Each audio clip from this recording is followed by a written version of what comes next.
computer. All right. Excellent. So I'll let the students start posting questions here, and we can start fielding the questions. If any of the Red Team guys want to start off with any other information, please feel free to do so. Can we just talk and ask? Yep. I have a question for Mr. Stoneburner. How did you?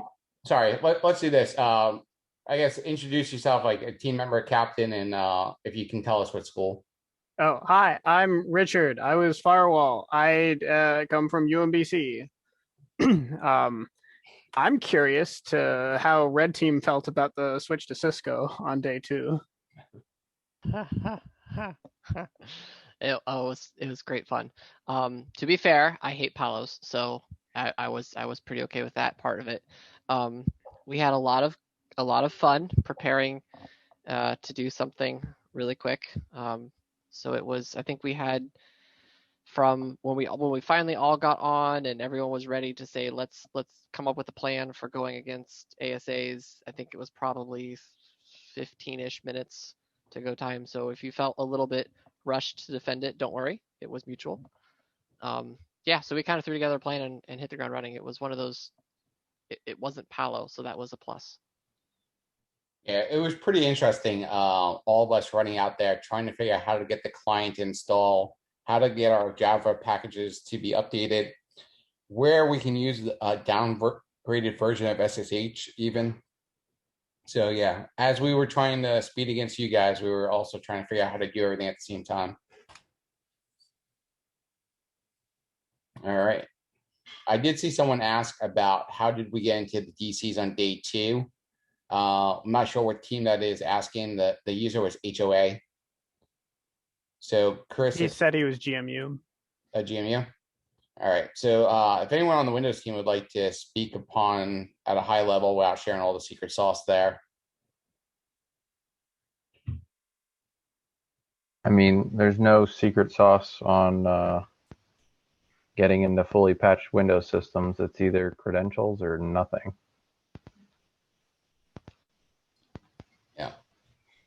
Yeah, I don't remember which team number GMU was. We only see the numbers, not the teams. But there was some credit reuse. So either if we saw a team, I also don't remember the team numbers. So that won't help much. But thank you. There was some credit use between the teams. Someone would use the same password on one box and another, and also the white team admins seemed to have the same hash across the teams, and so was able to get on with that. Excellent. I have a question that's kind of for general Red Team. So this year, everything was modern. It was all in at least extended support, as far as I can remember.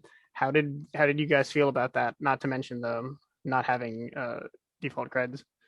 I will say, I'll just make a quick comment and I'll let the guys answer this. At times, I felt like I had to beg the guys not to rage quit. It was definitely challenging, and it's something that you see in a real world situation. The one thing I think I would have asked to be a little bit different, which I kind of mentioned, some type of scope and call, a debrief.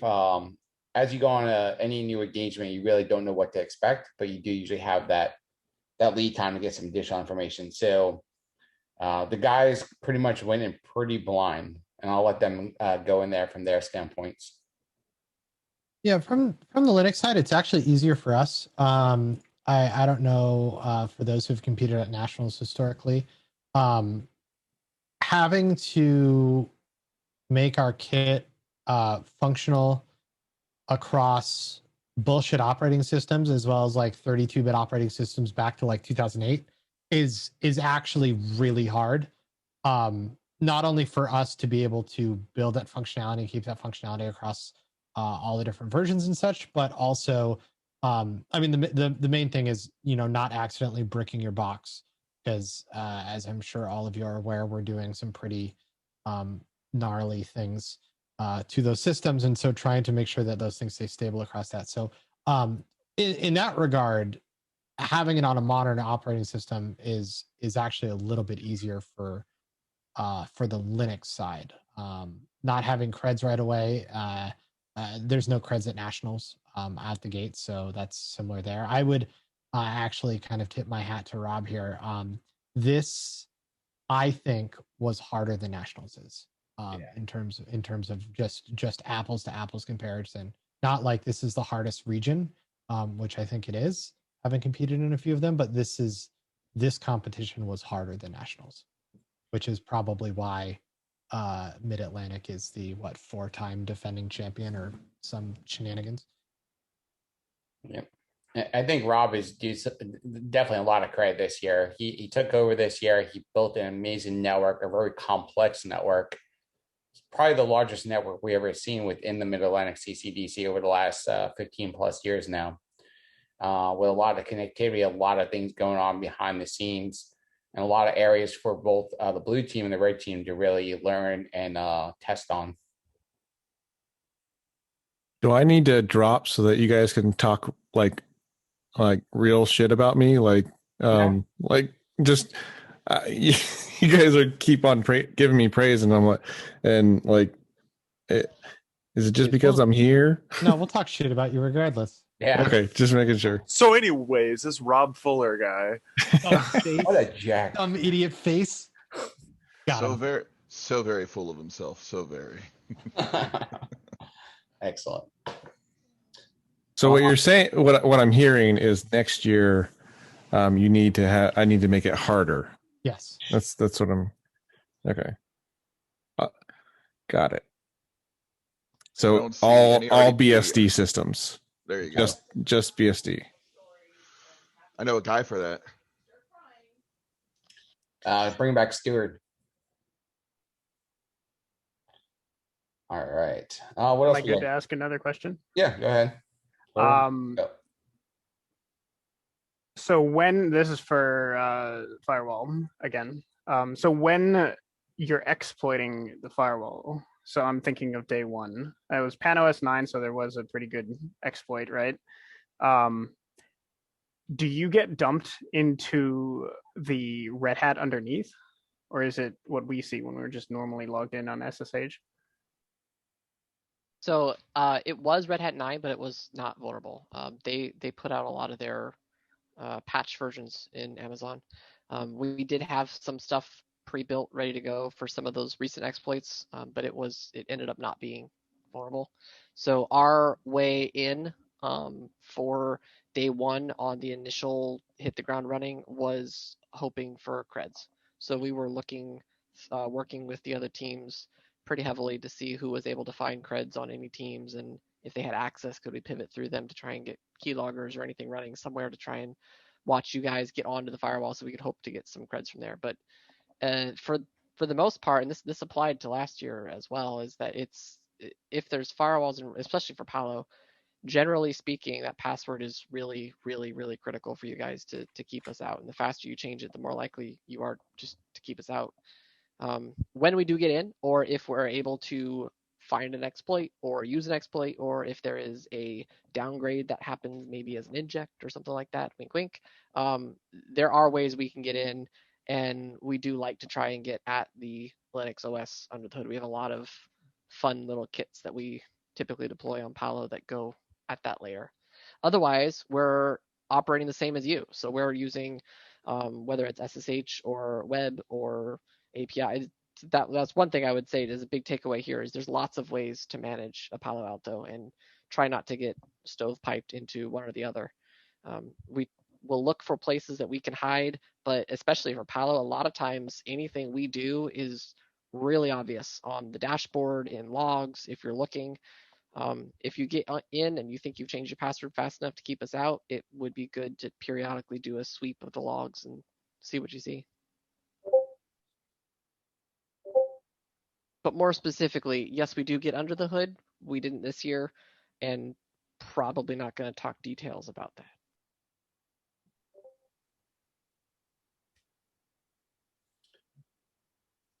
Next year. Hey, can you guys hear me? Yep, we can hear you. All right, great. I just have a quick question. Are we able to join your Flat Earthers United Club by any chance? I don't see why not. Dope. As long as the credit card charge goes through. There you go. That's why we only accept Bitcoin now. Yes. I'm more of a Monero guy. Do you guys accept that? We only, you have to convert your Monero to Doge. Doge. Got it. To the moon.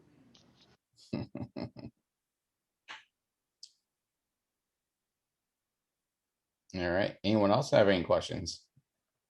Hey, Andrew, can you re-ask your questions from chat? You want me to re-ask the question from chat? Yeah, go. What did I ask? Oh yeah, so my question was, what kind of Explorer persistent did you guys use?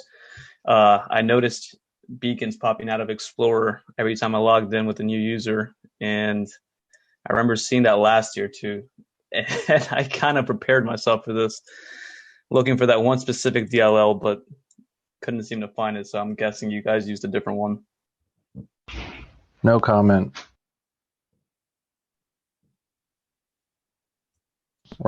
We can't go into exact details, especially when it's in the existing toolkit. But you're on the right track. Let's just put it that way.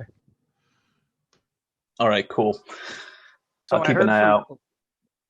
So I heard from Qualls that a lot of the initial exploits were done through web. How is the web hacking for the web guys? At Qualls or regionals? Both. I only heard from Qualls. Qualls was a lot of like basic exploits around like exploit DB and stuff like that. Most of the challenge that we had was quickly scripting it across 28 teams. So. Okay, another question. How did you guys feel about doing like the little mini CTF hunting for the RNA and such? Oh, dude, we had so much fun with that. How do you think they could improve it so it wasn't just, because I assume you found one and then just looked at all the boxes and grabbed all of them? Correct. Well, I mean, they had shares. I mean, it's less of what we can do and more of what teams can do. Because we didn't go for that. Because I grabbed pretty much all of them, and I didn't grab any of those until 10 a.m. on Sunday, 11 a.m. Like, there was plenty of time between everyone getting access to the boxes post Friday to actually lock things down. But it would have been maybe fun to have a few more flags or a few more things and actually have to do a little more digging. But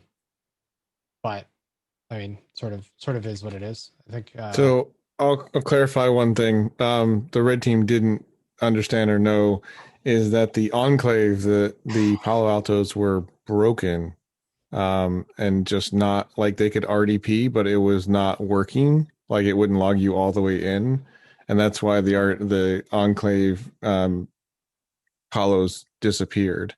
And so on day 2 on Saturday, when you started going to go look for them, was the first time they had access to do so as well.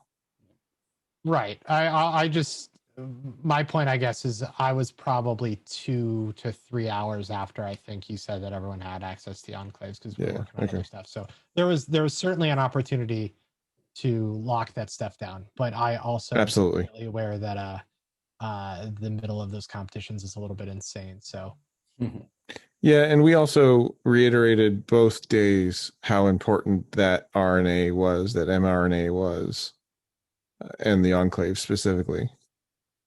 Yeah. So one of the injects was for us to hook the domain controller up to the firewall. When I saw that, I assumed that it was going to be abused by Red Team. Is that something that happens where there will be an exploit and you'll use that to pivot because we have to do something? More to the point, it's very common for organizations to rely on a central authentication repository rather than built-in accounts for things like security appliances and stuff. So it is something that you will see a lot on organizations, specifically with Palo. Also, to clarify a quick misconception, maybe they have no idea what your injects are. Right.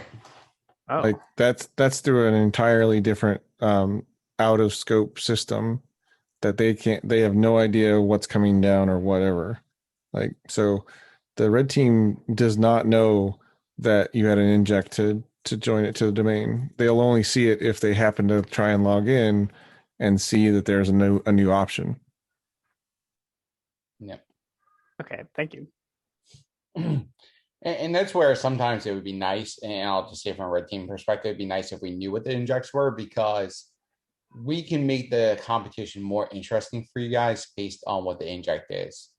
And not in a malicious way all the time, right? Like, we can go in there and remove everything, and that's what usually happens day 2, right? Everything starts dying. But if we know that you need to have that database up, and we know that you need to do XYZ in there, if we can modify simple little things that makes your day a little bit harder and makes you guys have to work a little bit more for that, that adds a little more value there versus us going in and just deleting your database. And a lot of times we'll end up fixing your databases just so we could do that. Cool. Hey, I have oh, go ahead. Go. You go. I've been asking all the questions. All right, thanks. I noticed at one point I was trying to block some inbound ports on the Windows domain controllers, and I noticed that as soon as I added a block rule for some specific ports, they would just automatically go from red to green. And I'm wondering if it was you guys that insert some type of script, or like, did you guys have any effect with that? Because I thought I was going crazy. Yep, that was my stuff. All right, that was really cool, by the way. I did not expect that. And actually, kudos there for going to the host-based firewalls versus just using relying on the Palo or the Cisco.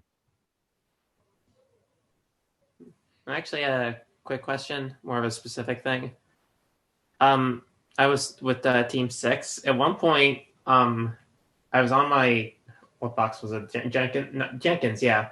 I accidentally mistyped an IP tables rule and completely blocked SSH.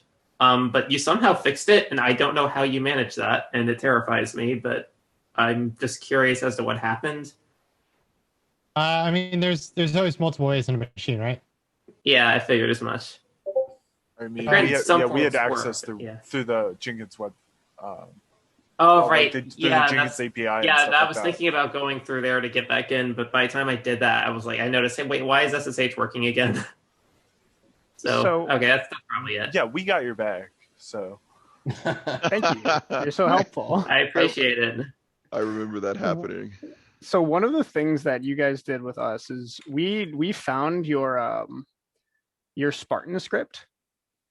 This Team 6 again, and first I can't remember. We got booted out of whatever one of the boxes, and we used the Spartans to log on, and then you changed the password. I think that was in Qualls. Was that in Qualls or this one? I don't remember. I think we found it in regionals. Okay. Yeah, I remember.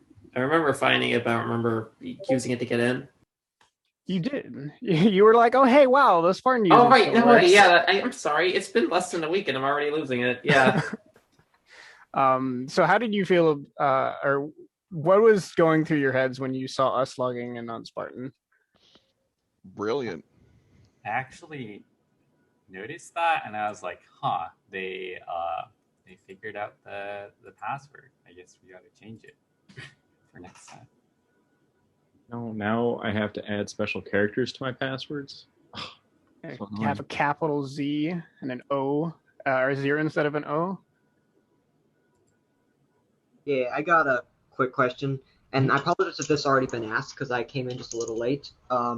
Did you ever, at least purposefully, at least up until the last, like, I know, like, the last couple hours you did more damaging stuff, but, like, prior to that, did you ever purposefully lock Blue Team out completely out of a box? Yes. Sorry, can you repeat the question real quick? Sure. So prior to the last like 4 hours or so, so like maybe the first day, did you ever completely lock blue team out of a box? I don't want to say in the definitive, but for the most part, more often than not, especially if a blue team is not fighting with us at all, we try to stay as stealthy as possible, and most of the board turning red is self-inflicted. Yeah. There certainly, I've seen instances and people get slapped on the head for doing shit like this. Usually, if people are fighting with blue team and then they end up locking them out, worst case, it's for a short period of time, 15, 20 minutes before, they get let back in. But yeah, I got into a couple of like keyboard wars with some of the teams, and they were just killing my shells every time I tried to log in and do something. And if you did that, I usually just moved your SSH port and then killed your sessions. And then that usually gave me 30 minutes to do what I wanted to do before you figured it out and logged it back in. There was probably a few teams who got dev random piped into their shells on day 2. So sorry about that. There was in the one future that I Go ahead. put into a cheroot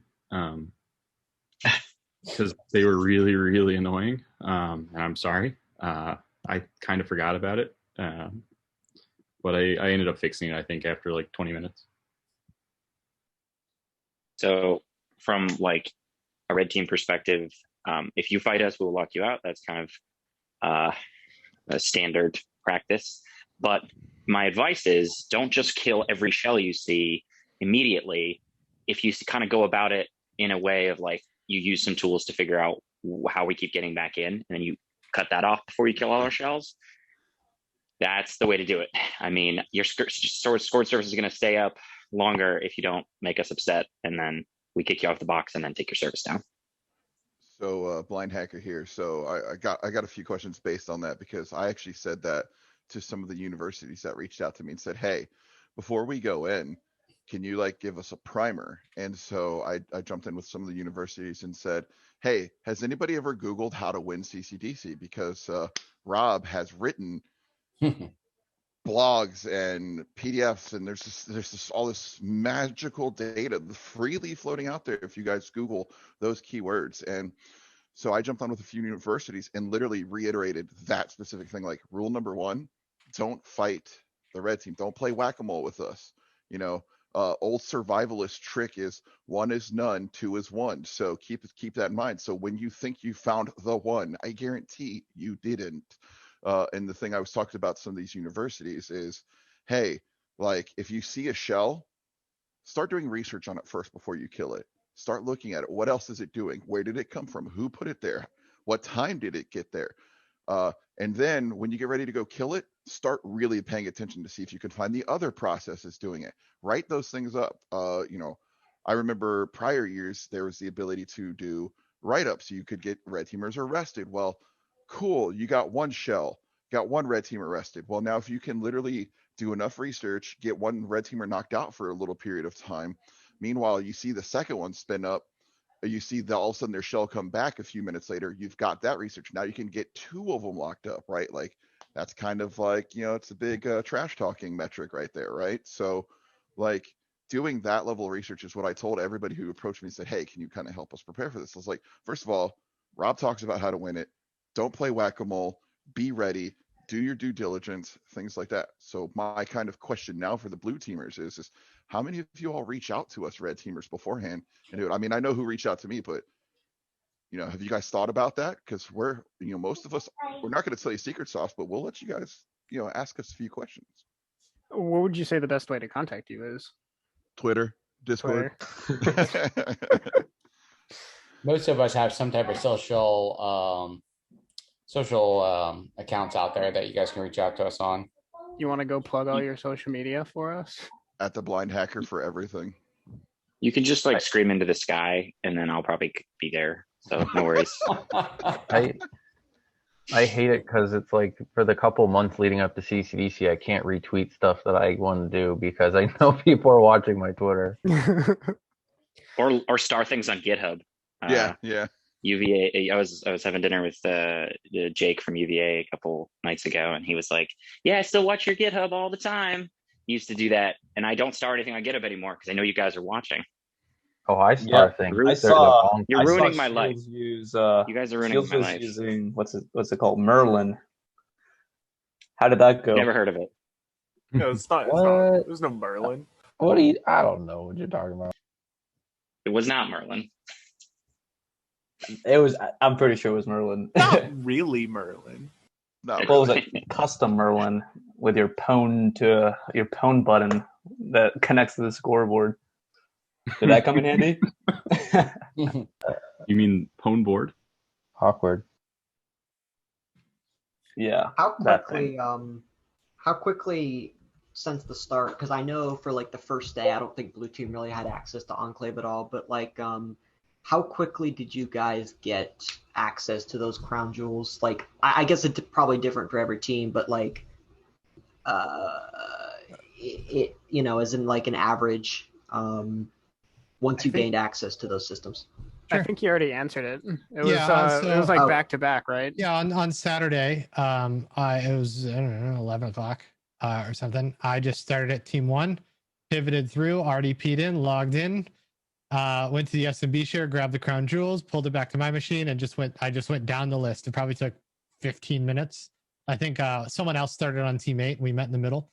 But I mean, that's usually how Red Team operates, is we'll find something on one team and then we'll just try it everywhere else. And then where it works, it works. Where it doesn't work, it doesn't work. So I'd like to say that's probably actually one of our biggest advantages, is where, again, some of the things I said is you guys like try to compete against us, but really got to remember you're competing against each other. And then so we actually, as Red Teamers, get to really work together when we find one thing. Hey, password's banana over here.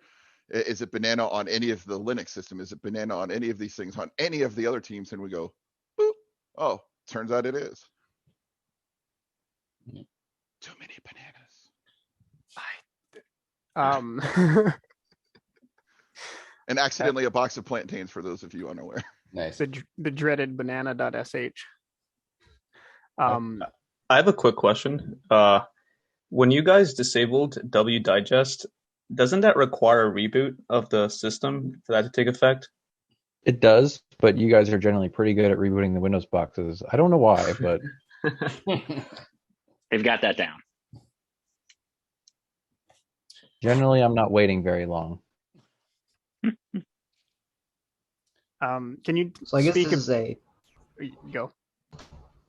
Oh, sorry. I'm not sure how to phrase this as a question. At one point, I think at the start of day 2, so our team was using for our Linux or Windows Cloud box, we were using SimpleWall instead of the default Windows firewall. Team 4. And basically, as soon as we logged into those systems and went to go access our SimpleWall, we lost access to every single port on that system except for port 139.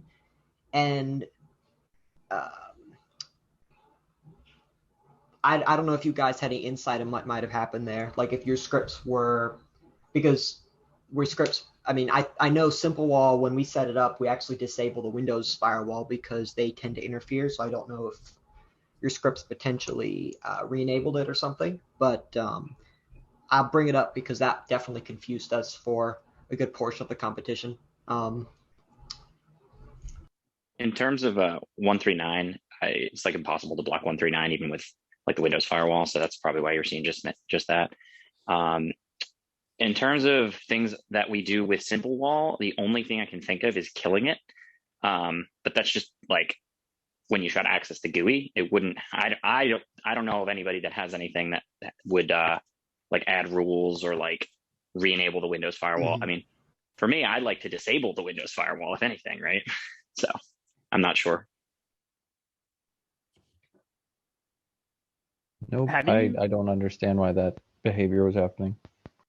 So I'll tell you that when you install SimpleWall, so I tried it after I learned about it from the outbrief.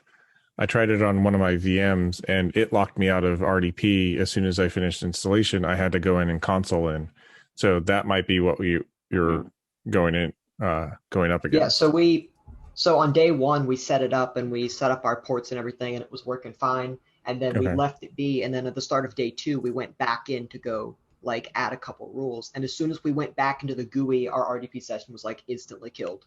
So we assumed that at some point in between the last time we messed with Simple Wall, potentially something was done to either the Windows firewall or Simple Wall itself that could have forced it to like reset the rules or something. We weren't sure, but it wasn't behavior that I've ever seen in our environment. So Simple Wall, I believe it still uses the Windows firewall. It just does it much like other firewall products, is integrating its rule creation and deletion and change into the back end of the Windows firewall. So my guess would be that the Red Team's toolkit that resets or changes or does whatever to the Windows firewall was messing with the Simple Wall's configuration, because they're one and the same on the back end at least. And then by clearing that out, Simple Wall went into a block all mode.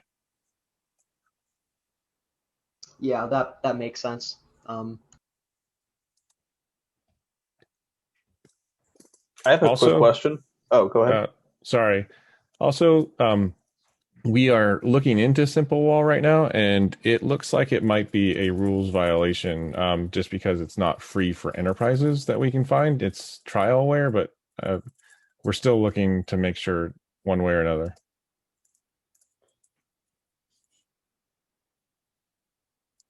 How effective were the password keyloggers on the SSH logins? Quite. It worked pretty okay from what I saw.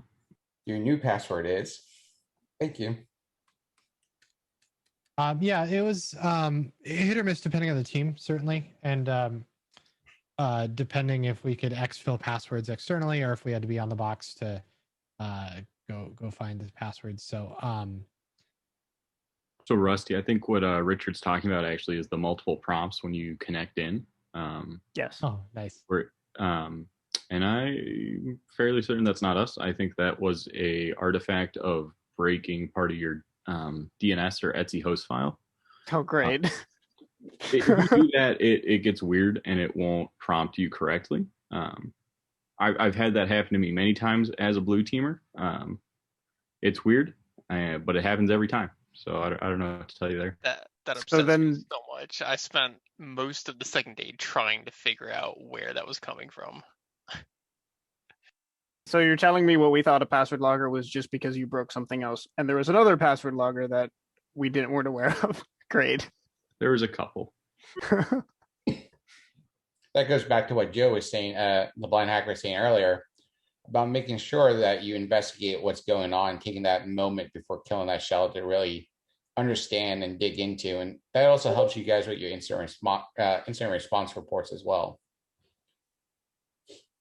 Did you guys throw on rootkits? I didn't have any. I didn't pull any out for this competition. I don't think anyone did, actually. I did. I dropped a rootkit. Oh, hold on. I dropped a rootkit most places.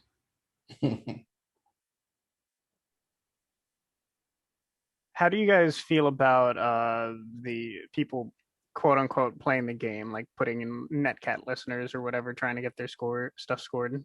I mean, every instance we found of that, their score got reverted. So I personally, on my soapbox, I'm not a big fan. I think everyone, it's been made super, super clear that the intent is not to game the system. And while there are ways to game like the scoring engine, more often than not, we'll find something weird and revert the score. So I actually sat down with Rob for a little bit, and we went through and rectified a few of the scores that were incorrect.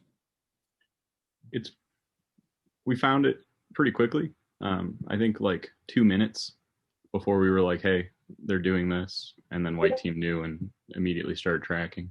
So. And usually we're trying to bring those services down as much as you're trying to keep them up. We know what's going on. Yeah. And that's definitely a good way to get our attention too. to make your lives even more miserable. I It's don't way know. easier to game.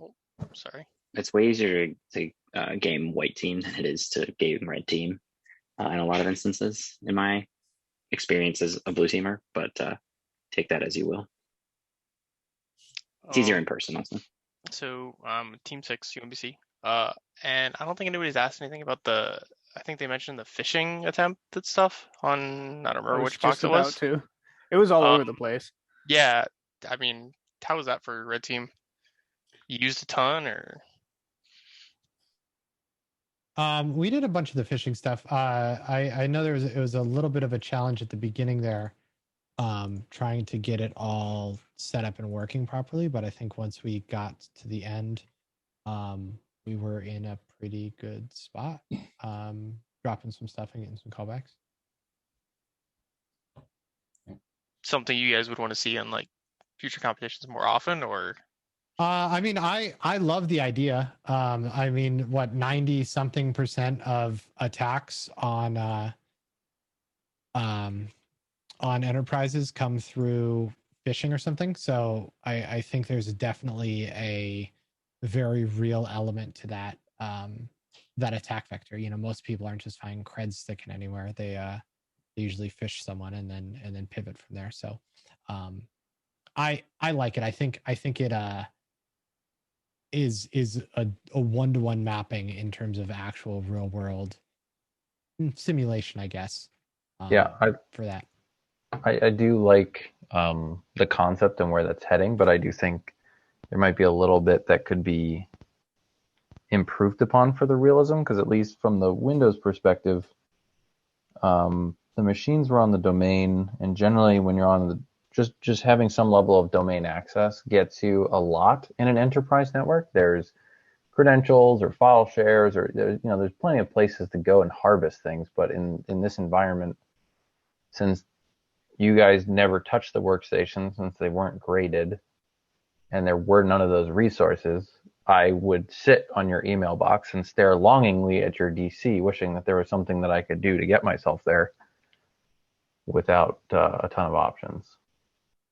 So it was easier to get into, but it wasn't as useful once you had it compromised. Correct. Okay.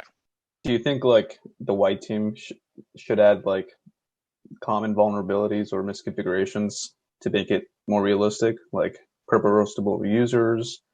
That's actually something that I was looking for, and I would have been great. But I understand there's a lot obviously behind that from Rob's perspective. Right. Was there no curb roastable users? There were not. Okay. I will fix that for next time. Hint, hint. Or group policy preferences, or all the other things that I'm always bashing my customers over the head with. Sure. Oh, speaking of which, did you guys try to use zero logon at any point? I don't think so. So as far as we could tell, everything was fairly up to date and like patched within the last 48 hours from Amazon. So we didn't think it was worth our time to try and throw stuff like that. Especially because it would dork up your domain pretty good. I know there's some of them work and replicate the password across the multiple domain controllers, but if we can get in another way, we'd rather not. Believe it or not, because we like your domain.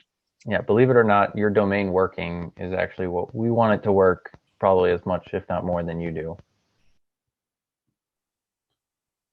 One of the things that I was considering, but I was advised by the team captain to not do, is to, you know how you were dumping random or whatever into shells, to basically send messages to your shells and be like, "Hey, how's it going?" I mean, that's always fun. We wall to each other a lot, certainly. The devu random stuff was because I think every time I logged on the box, I was getting my session killed. So I wanted to buy myself a little bit of time so I could go do nefarious crap while you guys were trying to get logged in again on a shell that wasn't full of garbage.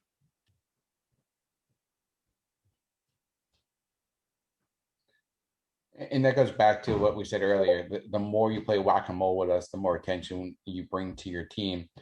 The question I would have for the blue teamers is, as you are playing whack-a-mole with us, you're almost like denying and servicing your own team there because you're taking away that resource to focus on us versus your objectives for the match. How do you guys cope with that?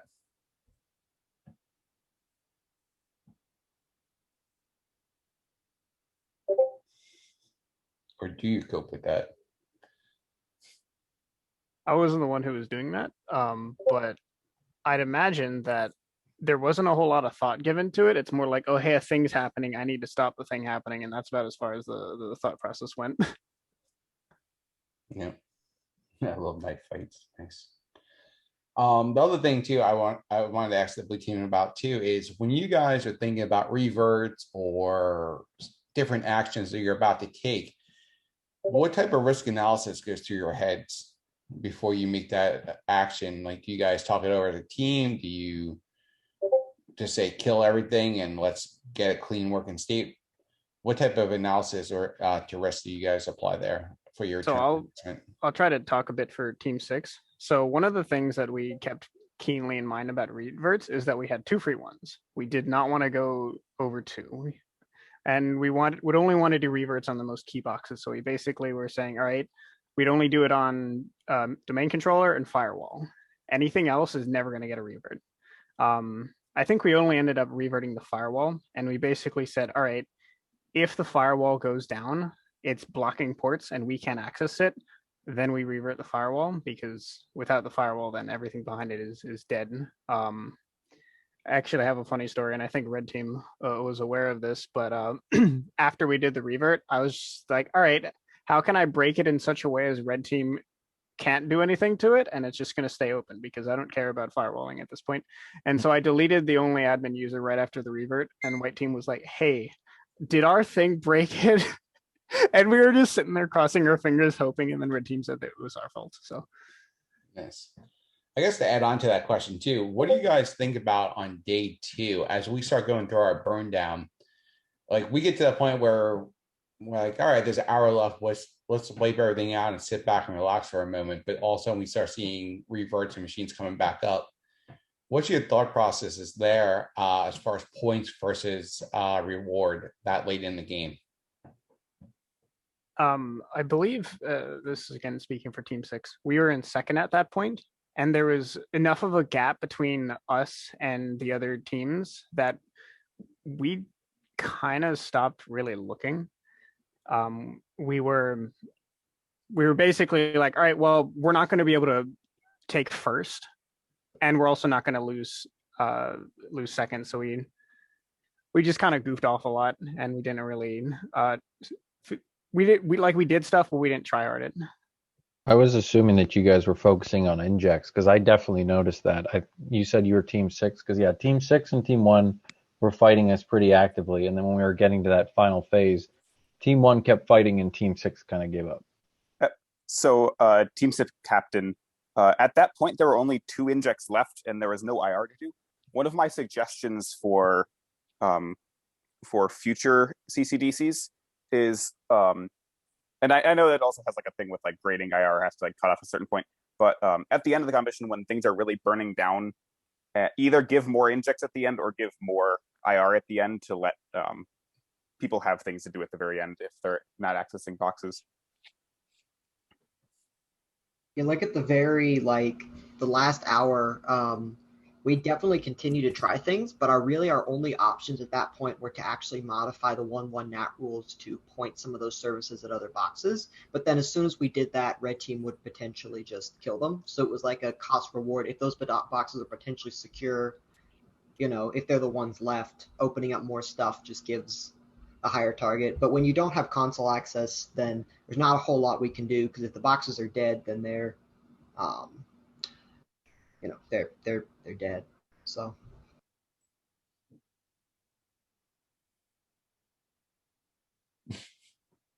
Shields, were you doing Windows? I was. That's fun. We had an interesting knife fight. Yeah, like I mentioned, in general, you don't want to draw my attention, or our attention for that matter. It especially will not help at nationals. Yeah, typically you don't just get one red teamer. When you draw attention, you get 5. Or Well, I the noticed or there were the like team. 20 beacons at once. I couldn't believe it. It's just crazy. Yeah, it was overwhelming during some times. We get really upset when you kill our shells. So sorry. We're just trying to have indirect access or be Yeah, your you guys friendly kept neighborhood sysadmin. spawning new ones. It was annoying.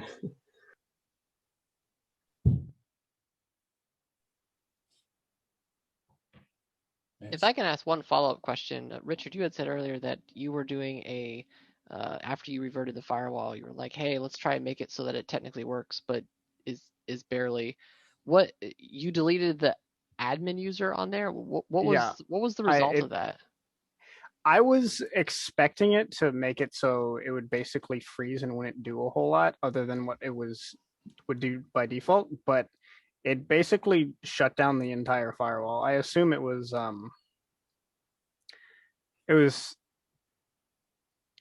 I don't know, like removing root on a Linux system. Root's used for a lot of things under the hood. So I don't know. Which firewall was this? What was it? This is the Cisco. The Cisco one. Oh, ooh. Okay. I would just like to remind people that it is very feasible and possible to win CCDC by doing defense methods that are plausible in real-world environments. I have a question for you, Shields. I noticed you were disabling domain admin accounts. Do you think that indirectly hurt you after a certain point? Like, did you lose initial access from that? Well, no, I think if we were disabling certain accounts, it was probably accounts that you were using. There were probably other domain admin accounts that we were using.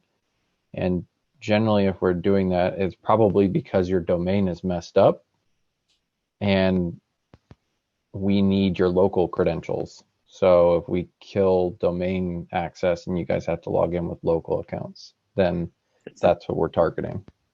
Sort of sounds like what I was doing. I got sick of one of the boxes, the primary and secondary DCs scoring. So I just disabled all the users on the box. We have some stuff that like re-enables users anyway, so it didn't matter. We had valid creds regardless of if your domain admin was disabled. All the service relied on auth, so breaking auth broke those services.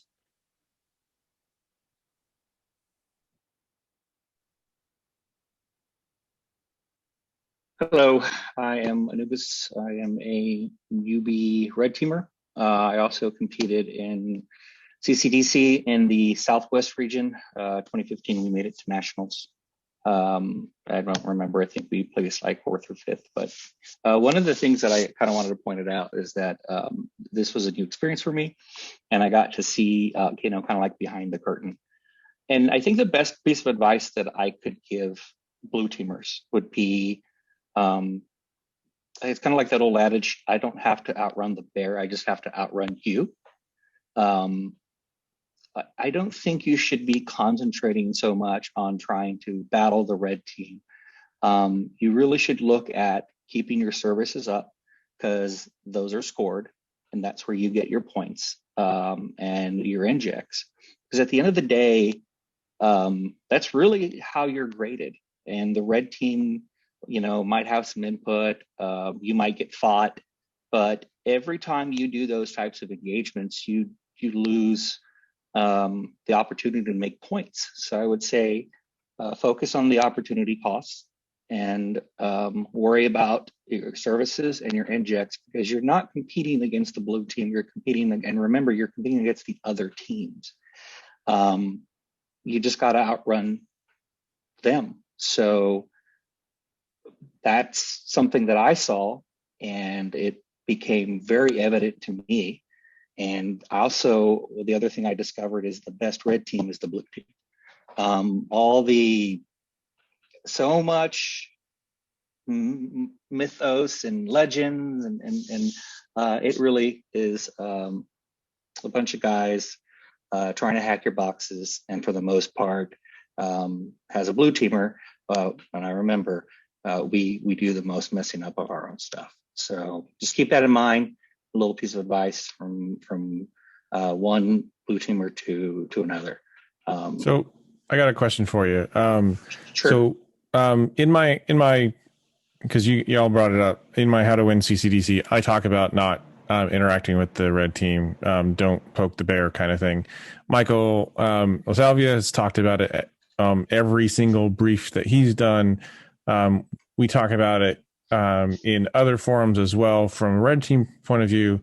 But Anubis, for you, what it seems like the blue teams do not see that as a good strategy or winning strategy. So now that you've seen both sides, what is a way that we can communicate that better to the blue teams to make them understand that not poking the bear is a winning strategy, even though they seem to want to do it anyways?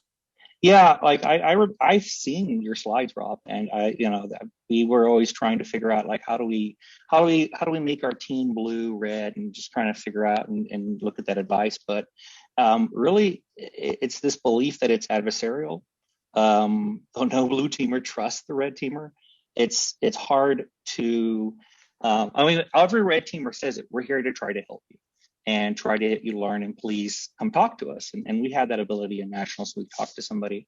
But at the end of the day, I think building, just like we're doing right now, this is how we do this. We build this rapport with the teams and let them know that it's not malicious in mind. We are in fact trying to train you, and you are getting better. Every year you get better, and it makes us get better. But I think as red teamers, we come across as adversarial, and mind you, that's why, because they're always trying to knock us off and stuff like that. And for the blue teamers, I would say you really just have to focus on what's in front of you. Don't try to go hunting until you're secure, because assume breach, period. Just assume it and go through, check your services, keep them up.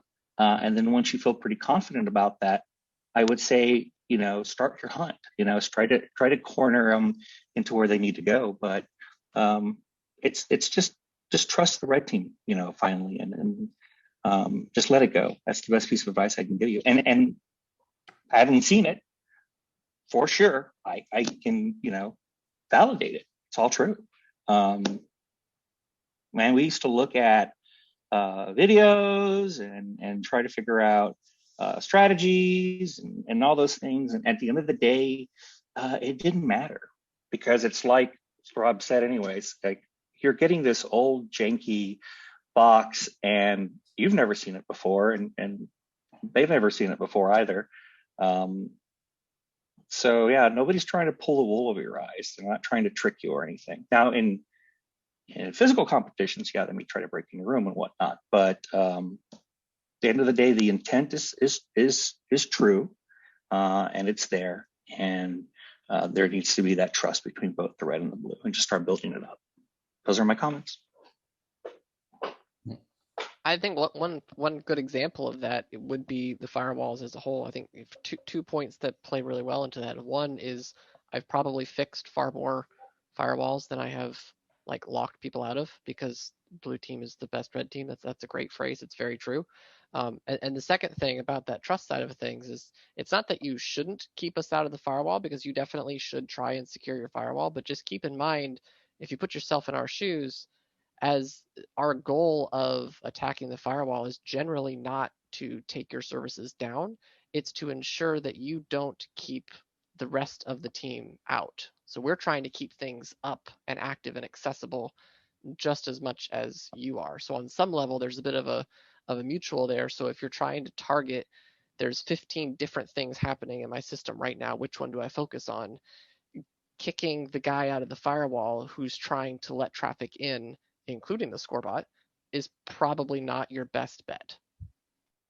I would agree. I would say don't waste your time trying to go after them on day one. You really absolutely need to focus on learning what systems you have on your box, because this is a great time and trade. You may not have just one web service on the same box. You may have 3 or 4 all being scored. And unless you're there doing your due diligence and looking for those things, now, mind you, as you come across artifacts, make a note of it, right? Start building your incident report. And so when it's time to hunt, come out with a strategy to say, okay, this is what we're going to do. This is how we're going to do it. And this is how we're going to maneuver through all of our network so that we can push the blue team out. And as they find their ways in, do your basics, look at your logs, look at your net stat, look at your process list, what you need to do is reduce the attack surface little by little by little by little. If they're in your firewall, they're there. So just assume they're everywhere. And you do your job. And then once you feel comfortable, start reducing that attack surface. So that's the best piece of advice I could give you. If I were a coach, if I were training a blue team, that's how I would treat them. Nope. Can you guys hear me? Yep. I'm Henry from UBC as well, and I actually do have a quick question about that strategy of not poking the bear, not playing whack-a-mole. I did attempt that this year on one of the Windows boxes, and I noticed some apparent red team activity. I was trying to go through to figure out what it did, and I tried to also remove the stuff that I know would break the box as much as I could without breaking the whole structure so I could figure out what it did. Not too long after, I did get completely kicked off my box, and the RDP service was completely shut down. So with the strategy of not poking the bear, could you guys give a time frame or some strategy to how to approach that, where I would have enough time to figure out what happened, as well as not getting kicked off as soon as I start that process? Well, I'm going to tell you, honestly, it was probably bad timing, and RDP was probably scored on that box. I believe it was, yes. So I think that it was more likely that we were just trying to take down your services and less likely that we saw you digging into our stuff. Yeah, and I think it's more realistic. We make mistakes too. I wouldn't tell you that. If you're doing that strategy, and shit happens. So we make mistakes just like you do, but the blue team is so much better at making them. Just keep that in mind.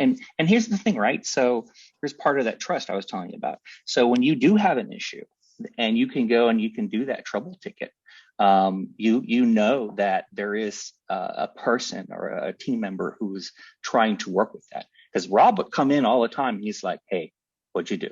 We didn't do it. Okay, oh, I'm sorry. So like your stuff is getting, your tickets are getting there. So like moving forward, have faith in that ticketing system and that the administrators of this competition are indeed looking out for you and admonishing us when we mess up. So just keep that in mind. Yeah, I'll add to that too. One of the biggest things that we have done over the years is really try to make sure we are in good communication with the white team, and that we are buying by certain rules, right? So day one, we don't go destructive on purpose, right? Things do happen. Usually if something does happen, we try to fix it. Or we talk to the white team on your behalf and we'll get you a revert for free if it's our fault for breaking something. By day two, however, that's where we're going to start manipulating services more, taking things down, starting to lock you guys out. By the end of day two, middle to end of day two, that's when there's really no rules left in place and we're taking everything down. So as everyone said, day one is pretty much your day to really focus on your injects to get things done, to get as many points as possible. And not to focus, as everyone's been saying, because as you focus, that's taking away from those injects. And then that takes our focus over to you guys versus someone else who's just doing their injects. But by day two, that's where if you were to poke back, I don't know, if you guys get bored around the midday, that's where you should just poke us back at that point if you really have to get out of your system. How thank you. How would you maximize red team score? What was that? How would, from our perspective, what ought we do to make it to get us the highest red team score that we can? because They're asking fighting for you sort isn't of it. a Oh, they're asking for General. sort of a rubric on what makes Yeah. their score go up or down. So it's kind of hard to answer that. And I'll kind of tell you what I've been doing the last 2 years. I rely on the team captains. The team captains get feedback from their teammates.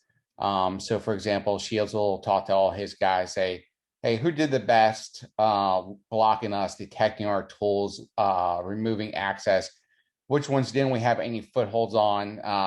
Who did XYZ the best? And we'll do that across every single team. So like web, Linux, Windows, firewall.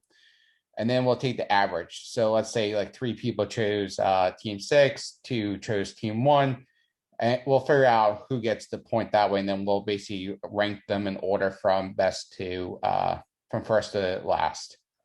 And we do that across both days. So basically you'll get 2 scores from us, and then those 2 scores are given to the white team where they put that into their metrics. Also, change your default passwords. Yeah. Like at the end of day 2, if I saw shit with default passwords, like you definitely took a point hit, because at that point it had been 20 hours of competition or 18 hours of competition. So that's kind of the big piece. The other piece is like, when you kick this out of a box, did we just log right back in? Or when you kick this out of a box, did we have to work to get back in? If we're able to get back in at all. So that's kind of the big pieces, is going back and figuring out all the different methods of persistence, where possible, and try to do one fell swoop to clean everything up. That is far more effective as a blue team, both in this competition and in the real world, than just saying, oh, I found a bad bat script on this desktop, delete and reboot. You're like, that doesn't really solve the problem. So solve the root of the problem, not the symptom, is kind of the other big piece of advice that people always state. And that's kind of that those are all kind of the pieces that at least factor on in my evaluation of how the blue teams did.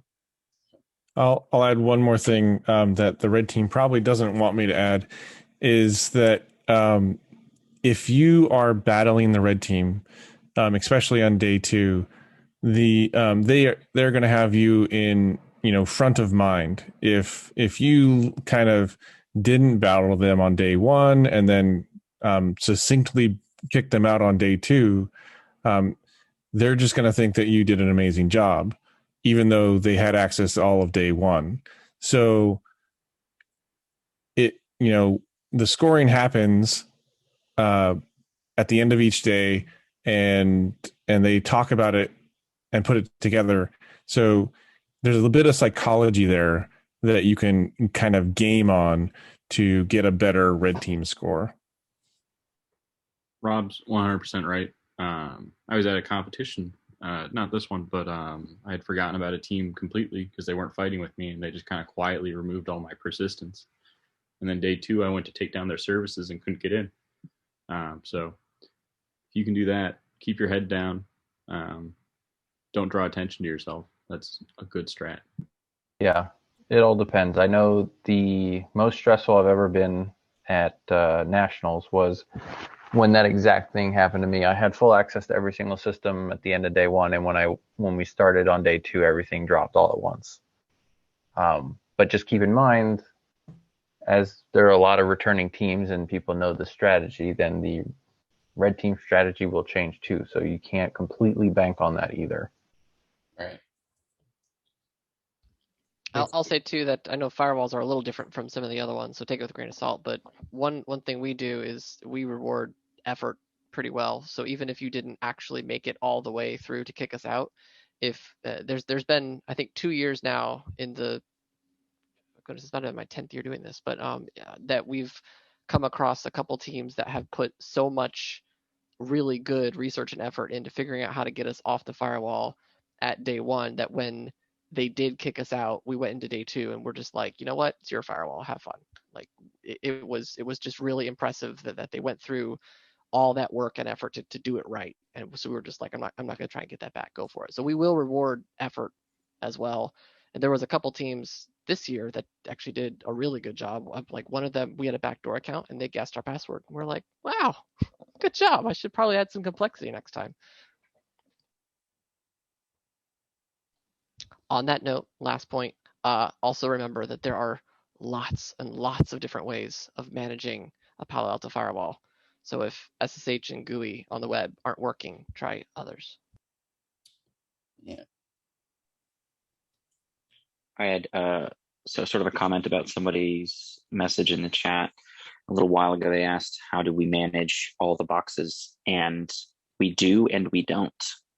We can't pay attention to your box 100% of the time. That's why some of the tools automate it, like with the firewall rule flipping and some other things. Maybe you noticed some of your tools didn't work or died. But we can't be everywhere at once. So use that as an opportunity to try to find stuff and try to use what you can to get us out or find our persistence or write IR, especially because if you start killing stuff, we're definitely going to start coming back to your box. We have, like, at least on some of our servers, we have things that will literally highlight stuff when it goes away. So like we see this big red line that says, hey, this box is gone. Why is that? And then we start looking further, and then we start actually stopping you from doing what you can to try to find it. So if you are quiet and you kind of exist with it, you could probably get pretty far doing that. Can I touch a little bit on that though for nationals? So at nationals, it's structured differently in that the red team, there is a set of at least 2 or 3 individuals whose sole purpose is to focus on you. So you may not have as much ability to hide in the weeds, if that makes sense. Yeah, we used to do that a few years back. We had a dedicated team for teams, and we probably will refocus on that once we are able to actually meet in person again. But the last 2 years, it's been a little hard just to dedicate that. And maybe that's something we focus on as a red team ourselves to try to get disciplined in doing that again. So we don't have to always worry about what the teams are doing. We have a dedicated team monitoring that, alerting us and helping us. Did you, and I know you may not be able to answer that, but did you guys use Unbound as a backdoor? Or like an exfil or something? What's Unbound? It's a recursive DNS DNS server for Linux.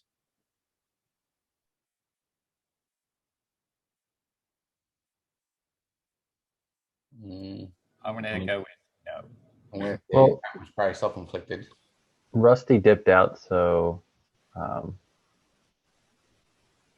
where did he say? You'd have to hit him up, unless anybody else knows. Is Blind Hacker still on? I like Halto's still here. I believe that's a, from what I remember, no. That was not something anyone dropped. I have a quick question. Actually, I have 2. My first one is, are MACCDC red teamers going to be red teaming at nationals as well? Or is there a dedicated nationals team? There is some members of our team that do go to nationals. All right. And then my second question is, does anyone in the red team have any specific questions for the blue team?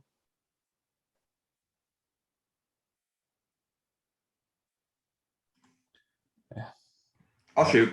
Someone said they were able to see all like hundreds of beacons at once. I'm just wondering, what are you looking at to determine whether something is a beacon or not? Is it like network connections or just a tool flagging it as a beacon, or what?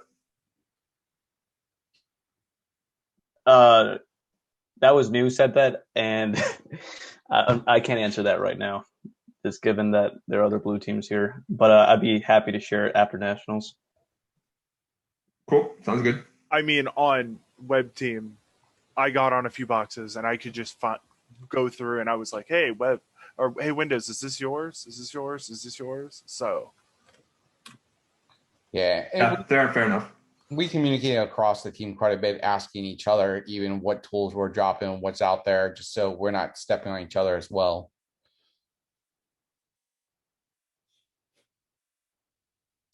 So guys, we're at about 9:15 now, and I'm noticing a lot of people are starting to need to drop. So maybe we'll take one or two more questions. We'll wrap this up. The live stream died horrifically. So I will upload this file and I'll share out the link to you guys through email as well. So if you guys have one or two more questions, we'll take those and then we'll call it quits. I've got a question, more of like a general cybersecurity one though. If we want to get into penetration testing or being on a red team, I've been doing like Hack the Box or Try Hack Me. Do you guys have any other materials that you recommend for learning this kind of stuff? There's a couple other ones out there. Vuln Hub has a bunch of them. So does Pentester Academy. They have a great lab environment as well. That's not too costly to participate in.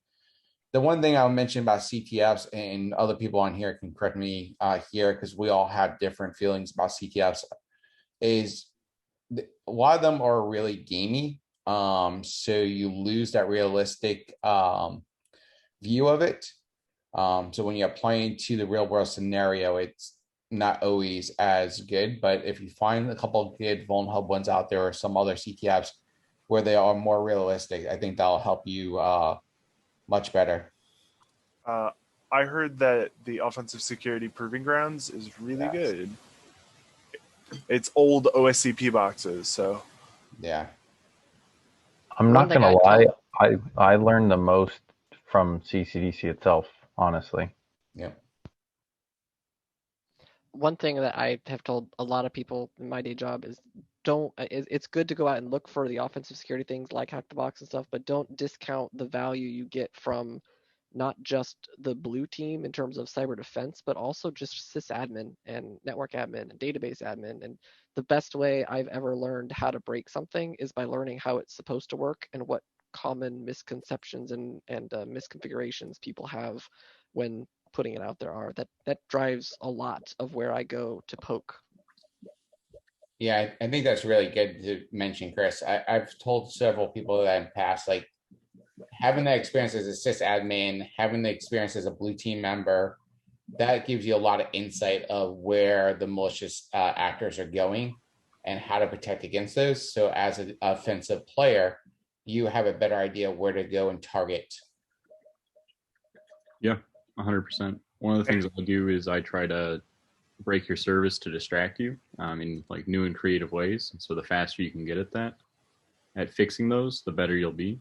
One of the things I used to do as a blue teamer was set up a service and then switch computers with my buddy, and then we'd break each other's services and then race to see who could fix it the fastest.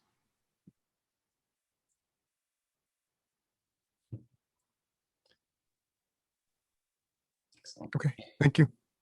All right, guys. Sort of along those. Yeah, One last thing. Sort of along those same lines. When you not only just for services, but download some of these tools that you find, download some of this malware that we're using, and try to defend against it. I remember when I was on Blue Team, I spent literally like multiple days worth of time figuring out how Cobalt Strike works and how to stop it and how to signature it and how to find it in memory, all that stuff. So there's a lot better tools out there these days for that stuff, actually.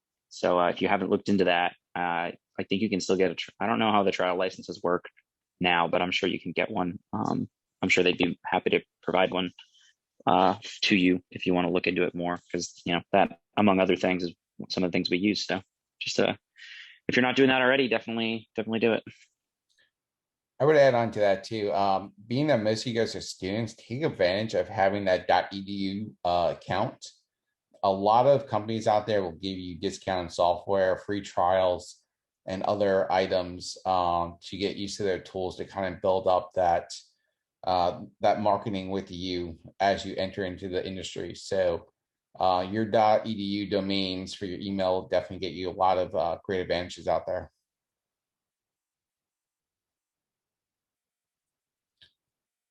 All right.